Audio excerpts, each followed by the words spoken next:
Good evening, everybody. Definitely a late start for me. I didn't really think it was going to be this late, so I'm sorry for not messaging that out. By the time it was clear how late I would be, it was kind of already too late.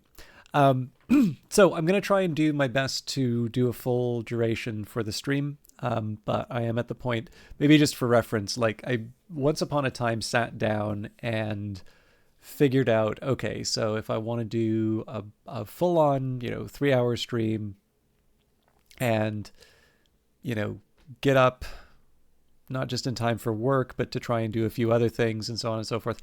I actually worked it out that I would ideally like finish the stream and be in bed at 10 o'clock, which of course means I would have 19 minutes to stream today. So clearly I'm not going to be getting a proper night's sleep. I do have a bunch of work things that I need to do tomorrow, but I've also sort of banked some wins this week. So I have not so much flexibility in terms of start time, but in terms of how I'll be shifting my time throughout the week. I think I can sort of manage everything. But with that in mind, particularly because we're partway through a mission, I think if we get to the end of the story, unless it's like, 10 minutes of material, I may consider either wrapping up early or at the very least shifting into something that I can do on short notice. But anyways, I do want to maybe keep the talky bit to a slightly lower number because of the time or lack of time that I have for the stream.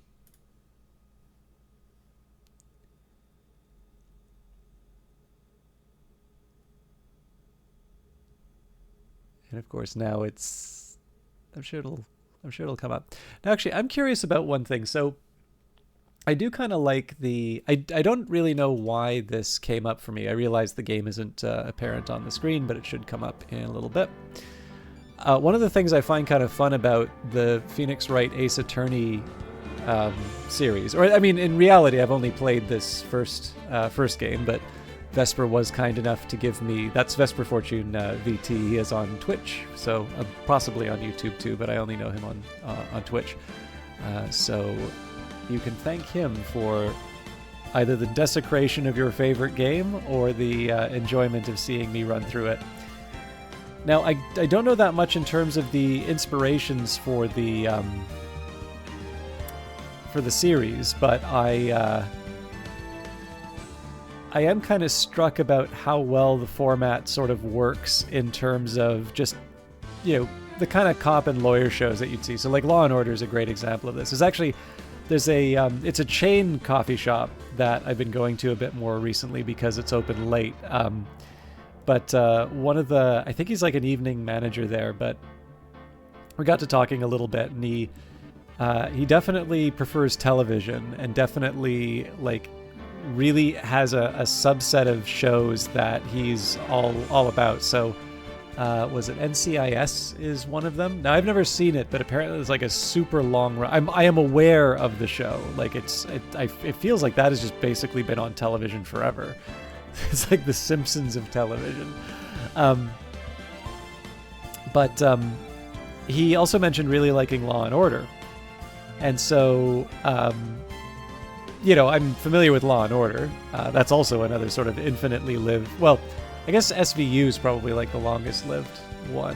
I realize there's like a Law and Order, but I think that was off the air for a certain period of time. But in any case, I'm familiar with the format. Doctor and cop shows are basically, they're like always a thing, and they just work, right? In terms of a series, it's actually kind of funny that they still work because television has changed so much. So we're used to sort of having these big arcs for TV shows. I mean, I think that's a kind of, it's weird to say golden age HBO because the golden age of television used to refer to like 50s and 60s, I think, like writers like Padechevsky working in that. But people thinking of things like The Sopranos and Rome and Oz. And I think Oz actually doesn't get enough credit. I think it's like The Wire and The Sopranos are sort of held up as being like these real path breakers in terms of sort of long form storytelling in like a serial format. But I actually really think it was Oz that that kind of pioneered that. And you can see like a few characters actually leaving Oz to go and work on like The Wire and The Sopranos. Edie Falco for The Sopranos. I forget his name. Bodhi Brodus in The Wire. Oh, that really frustrates me that I can't remember his name right now. But you know, and again, you see a bunch of these people. I mean, in fairness, you do see a whole bunch of common actors among all of those different series. But the reason why I say this is kind of funny is that, like, if you think about it, that the whole crime format, like the hospital, or well, not just crime, because like hospitals aren't necessarily crime, but like, you know, hospitals have lots of different patients coming in. There's lots of different things to go on, and it's not to suggest that there haven't been arcs in doctor shows. But, you know, you can have an episode about, you know, a specific thing that happens, and it can be reasonably self-contained.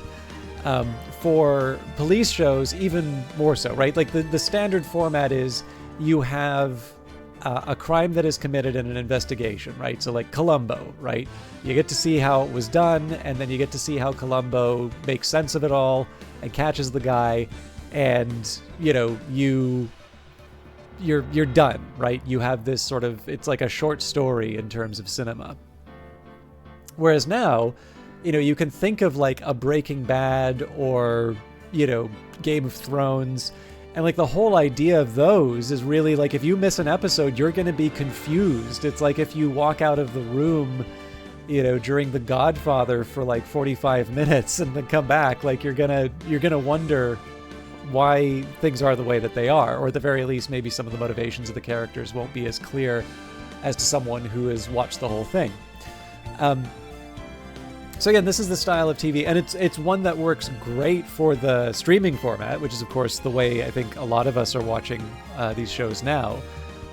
So you know, if you want to binge a show, at least for some platforms, that's sort of the deal. Other ones kind of probably don't want to turn into content furnaces, and so they sort of release them at a steady pace. I think Apple TV Plus does that. That's the only one I'm subscribed to.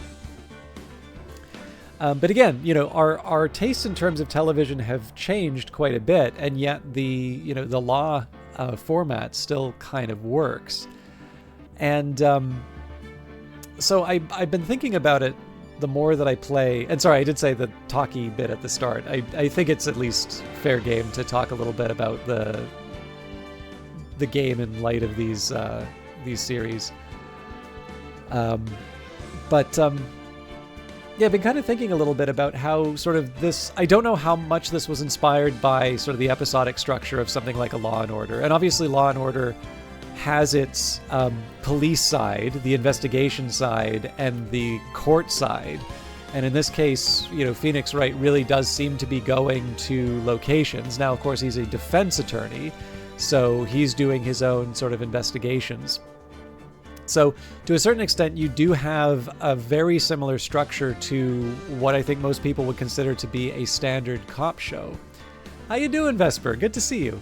Folks, for those of you who don't know him, he may be the only one in chat right now, but this is the good man who gifted a copy of Ace Attorney to me. You are here for legal stuff. Well, this is a serious game. Everything that you see on this stream is legal advice. No, clearly that is not. Clearly that is not the case. But yes, Vesper Fortune's a very, very fun, very kind VTuber. He has his bat avatar. He actually has both a 2D and a 3D bat avatar. He's a bat of fortune. Plays a lot of indie games. Has been playing a few visual novels recently. And I kind of shout this out. I know it's been a while since at least I've seen one, and it could just be that I'm bad at attendance rather than he stopped doing this. But I know he's done a couple of video essays in the past, and a viewer that I really enjoy having around, Oswin Meow, really sort of engaged quite deeply with Vesper's video essays. So, you know, man of many talents, someone who I certainly have gotten a very direct benefit from, because this is actually one of two games that he's gifted to the stream, but this is the first one of those two that I have played. on broadcast. And just overall, he's nice to have inside of the chat, very supportive, and he does actually shout me out whenever I'm in his broadcast and says that I'm smarter than I actually am, but I'll take the compliment. I do need to get a little bit better at taking compliments. But Vesper is certainly much more kind than I deserve, and so I sometimes wonder if he may be disappointing his audience by talking me up, and then they have to see this rambly Canadian gentleman, or not even see this rambly Canadian gentleman, but hear this rambly Canadian gentleman on his broadcast. But yeah, so I was reflecting on it a little bit. It's kind of funny to see a game like this, because at least to me, I do detect the standard comp show format in terms of the way that the game is set up. And, this is obviously an older game which has been, updated for, well, I mean, it says here 2019, so it can't be that recent. But I think the thing here for me is that the funny thing is that we've sort of moved on from this format, but it still really works, both in terms of, real world television, but also just in terms of making for a compelling game. But the other thing I was sort of reflecting on was, I don't know if Professor Layton is also a Capcom one. I am told that there's apparently a Professor Layton Phoenix Wright crossover, but I remember I had a DS, and I really, really loved playing Professor Layton on the DS, and he definitely felt like a Sherlock Holmes-ish kind of character. And I think that was one thing that really attracted me to it. Also, a few more puzzles. So I probably, on the spectrum, I'd like a few more puzzles than say the visual novel elements. Although I do like, I'm really enjoying this. So that's just more as that's really just more of a like a statement of my preferences rather than a statement on the relative merits of the two games. Oh, level 5. Okay, sorry, I wasn't sure if level 5 was a subsidiary or not. But in any case, so yeah, this kind of got me down a little bit of a rabbit hole of some games of a certain vintage. It kind of got me down a little bit of a rabbit hole for that, and I actually wound up watching a couple of episodes of House just for the Sherlock Holmes angle on it. So I don't know. I've been thinking. I'm surprised at how much the Ace Attorney trilogy has gotten me thinking about comparable stories and comparable formats. But it's a pleasant diversion. So I should play Professor Layton again. Okay, so I believe we've already examined all of these. Apparently it is a rite of passage to see the ladder line. Look, a ladder. That's a step ladder. So what's the difference? You need to stop judging things based on narrow-minded cultural assumptions, Nick. Right. Sorry. This girl is out there.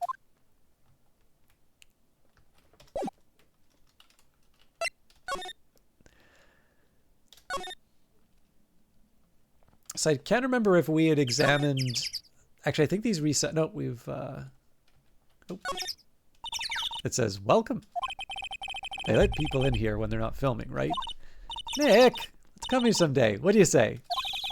Sure, if that security lady lets us in. Oh, is it? The Man of Steel.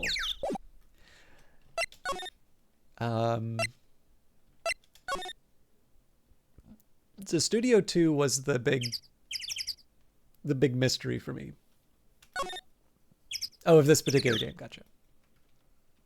So this strikes me as the sort of thing that would, the evidence, get rid of the evidence.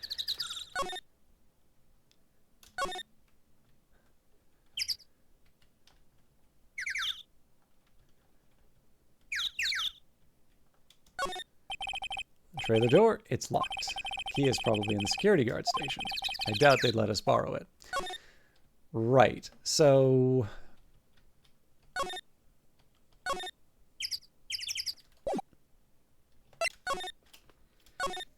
Now, I think the problem is that we've also talked with the replacement security guard, and that didn't get me too much. So we've sort of looked around here. It hasn't been too far away from the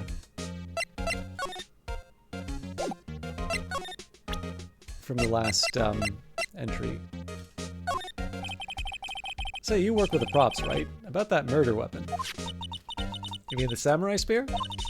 Yeah, it's a prop, but it's still pretty heavy. I hate having to carry that thing around. So you have to be pretty strong to use that as a weapon, it sounds like. Why is Mr. Powers the only person I can think of? Huh.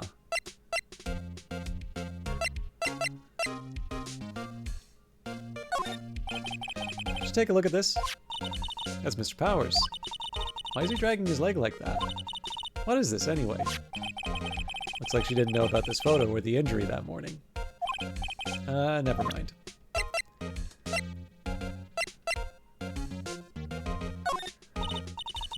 Not really sure what that is. Sorry. Doesn't recognize her own workplace. But yeah, so I do remember feeling a little stuck in terms of places to go. I can't see there being anything in the law offices, so presumably there is something waiting for me here in the film studio. And I know the thing that I want is the key, the security guard station. I can see the computer that runs the security cameras. Oh, please don't touch anything in there. The security lady would knock the stuffing out of me if she knew. I really want the key in that trailer. Maybe next time. So it would seem to me that what we want to do is try and move the kind of the props mistress to a new area. But what's maybe not so clear here is how I actually accomplished that. So I think we kind of looked at all the different items in this area. Hey, look! That's the chair the director sits in, although I did hear a ding. I always wanted to sit in one of these. Hey, Nick, take a look at that. One of these black and white boards they clap at the start of filming. And look, a megaphone. A real live megaphone. Ready, Nick? Action! This girl is more troubled than I thought.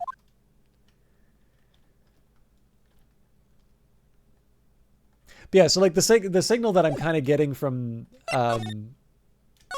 the security area, or the security booth, is that I need to move the props mistress away. And one of the ways I'd maybe try and do that would be to like break a oh, actually, you know what? I should go back to the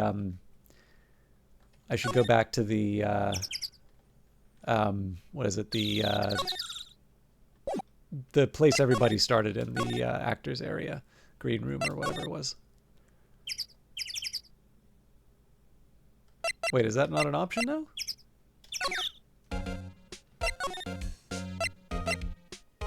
There we go. So I had a guess that, like, obviously she wound up being out front, or something changed because we messed with the covering here, but we don't have, like, we don't get a follow-up to that.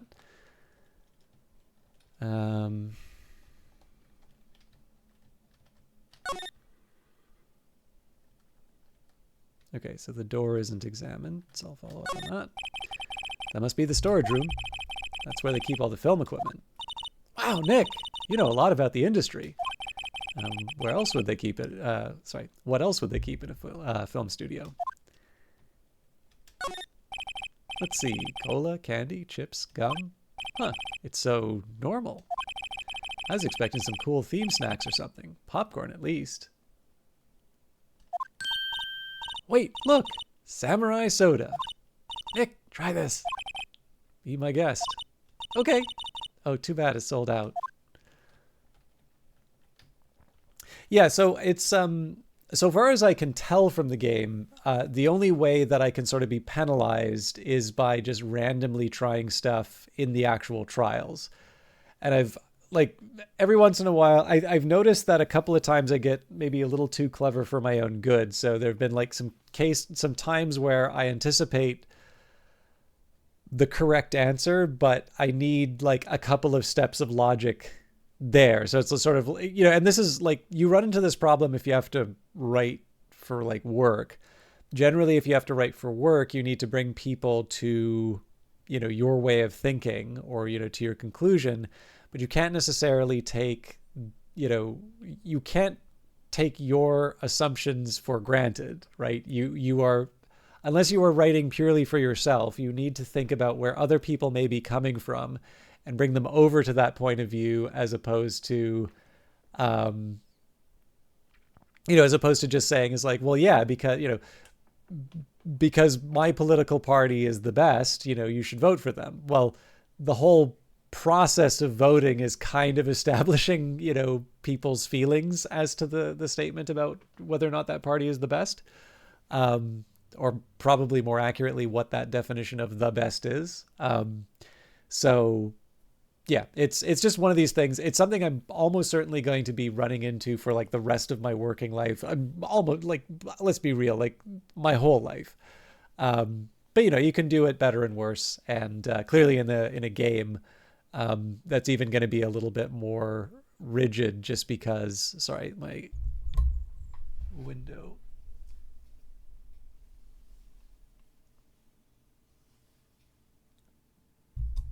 There's a gap in my curtains in the, oh, for heaven's sake, just give me a second here.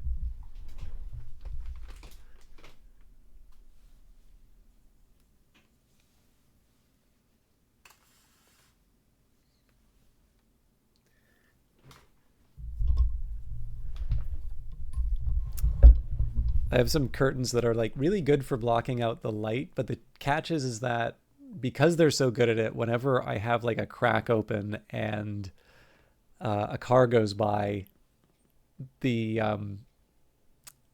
the light really does draw attention to itself, so it gets a little distracting.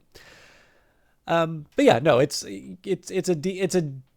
not a bad way of doing the game. It's obviously more rigid, so you have to be thinking a little bit like how the developer wants to do things. Day of the Tentacle probably has a somewhat silly example of of a puzzle that seems to really only be based on the individual experience of one designer, as opposed to as opposed to like a general principle. So there's apparently, when they were growing up, there was like a family member who had said that there was this thing that whenever you washed your car, it would rain, right? And it's just like one of these, just one of these things where I think it's intended to sort of be, buttered toast always falls buttered side down, or something like that. Like the misfortune is always going to happen to you or something. But like I had never heard of that, ever before. And so far as I can tell, the majority of Day of the Tentacle players had never heard of that either.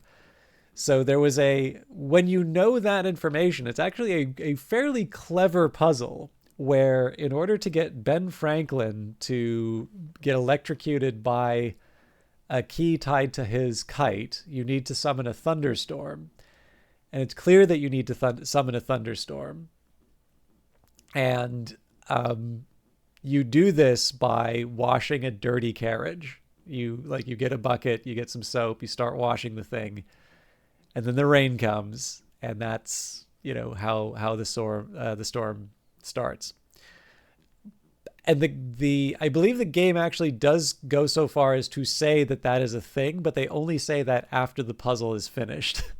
And so I think there was like a designer notes episode where the developers are talking about that, and like they kind of come clean, and they're like, yeah, no, that puzzle didn't make any sense. So, but it's fine. It's actually a really good game. I should probably do that on stream again at some point. All right. A window into the dressing room. The glass is frosted, so I can't see inside. There's a sign on the dressing room door. Will Powers. It must be neat to be the star and have your own room like this. The door to the dressing room. It's not locked. Hey, Nick, let's go in. Maybe there'll be something else to steal. Hey, we're not thieves. We did take that card key. We borrowed that. There's a difference.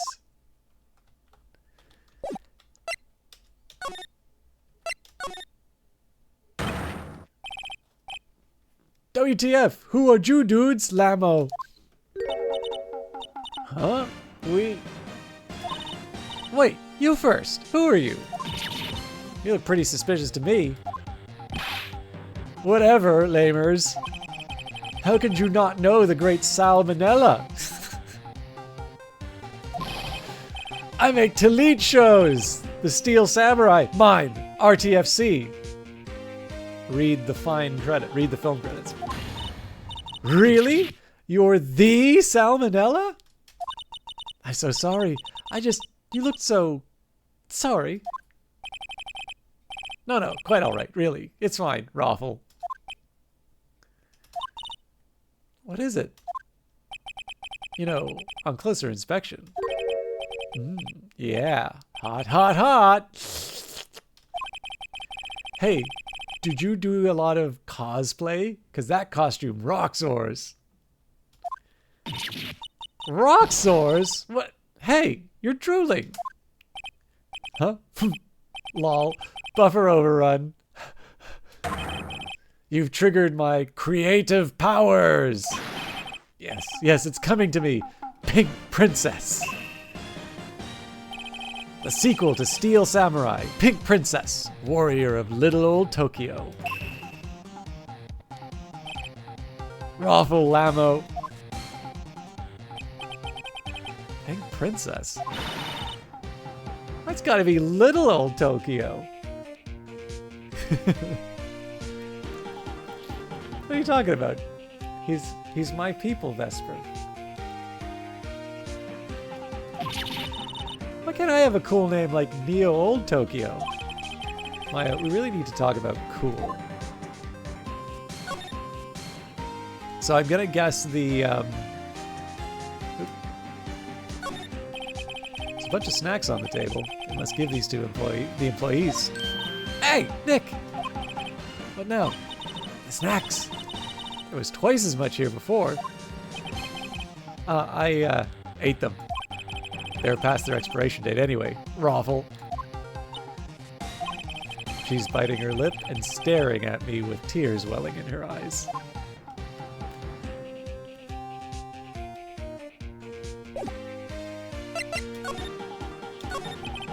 Did you notice anything unusual on the day of the murder? Oh, I know who you dudes are. That security lady who told you about us, eh? That's right. It was a pretty regular day. We had a run-through for an action scene in the morning. Then a meeting from lunchtime in the Studio 2 trailer. Heh, I was so busy I didn't even get a chance to eat lunch. T-bone steak, was it? Yeah, suck sores. I hate missing out on food. Nick, what does suck sores mean? No idea. Anyway, I was in a meeting from noon till after 4. With the producer and some bigwigs from the network. Mr. Hammer's time of death was estimated at 2:30 p.m. If he's telling the truth, that meeting gives him an alibi. About the producer who was at the meeting with you. Oh, you mean Dee Vasquez? She's a genius. Mad skills all the way. Scary, though. She brought these studios back from the brink of destruction. She's the one who made it possible for me to make the Steel Samurai. You had a meeting with her on the day of the murder, right? Yeah, we were together from noon to 4 p.m. the whole time. Who exactly are these bigwigs people keep mentioning? How's it going, Underwater Monk? Oh, the boss over at the network and some sponsors. Also a few production guys. They piled into a limousine and got here right around noon. Major tension. Were all of them with you the entire time? Sorry. Yeah, unfortunately. They're all gray-haired geezers. Sounds like they'd be all reliable witnesses. Actually, I like the idea of him not... It's like, so he's not actually sweating, but he's just saying sweats. I think I'll probably do that for the characterization now.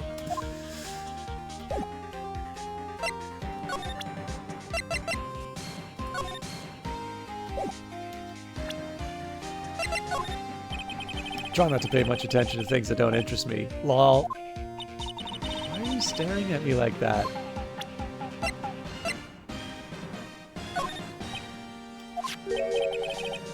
This is WP, right? How do you know? Well, look, he's obviously dragging his foot. Oh, right. The director would know about the injury. He was there.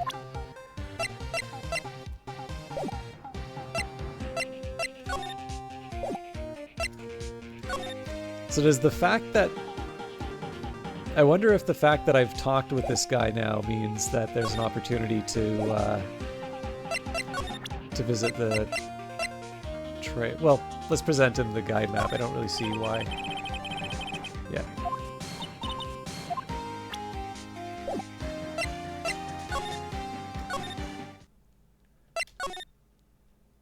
So I want to see if I can turn this into... What is it? Aha! You again! Eek! How rude, acting like you've seen a ghost. You certainly got back to your post quickly. Oh, the police took me away, they did. They pulled out a spare steel samurai costume. Told me to put it on. Can you imagine? How could I, a sweet little old lady, wear a giant suit like that? Mr. Powers is pretty tall. As soon as they saw there was no way I could wear it, they let me go. Guess that would rule out her being the murderer. Anyway. Know this, whippersnapper. This old lady never forgets a slight or insult. And you won't get any information out of me. My lips are sealed. Sure are talking a lot for someone with sealed lips. Starting now! 1, 2, 3. This lady is too much. About that kid you said you saw. If I see him again, I'm taking him down. Heck, look at her eyes. She's serious. About the director, the one who was here on the day of the murder. If I see him again, I'm taking him down. Heck, I think she's losing it. I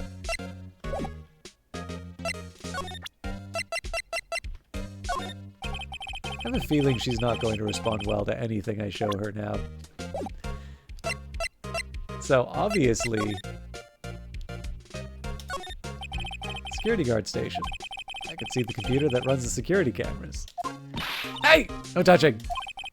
Guess I'd better investigate there later. Alright, so obviously something changed, so it would seem to me we go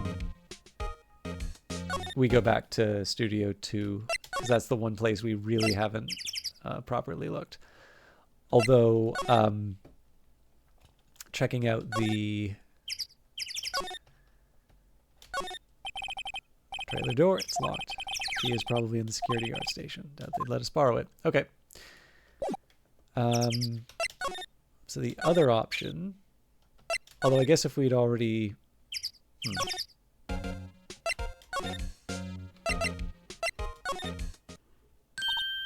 Hey! Hey, wait! I'll bet he came in right through that drain. Hey, kiddio, what's your name, sport? I'm not a kid, so don't talk to me like that. Huh? But you are a kid. What a rude little brat. There's no way I can talk to an that's no way to talk to an adult. I don't see no adults here. Hippie fashion chick. Hippie fashion? Nick, I think I'm being mocked. Gotta hand it to Maya. She's pretty sharp and pretty mad. I'm Cody. Cody Hackett. Call me kiddo again and I'll cut you down where you stand, evildoer. So you're a fan of the Steel Samurai? How dare you utter that name, evildoer? What do you mean? We're on the Steel Samurai's side. Ha! You can't fool me. Okay, then what's the last line said by the innkeeper in episode 8?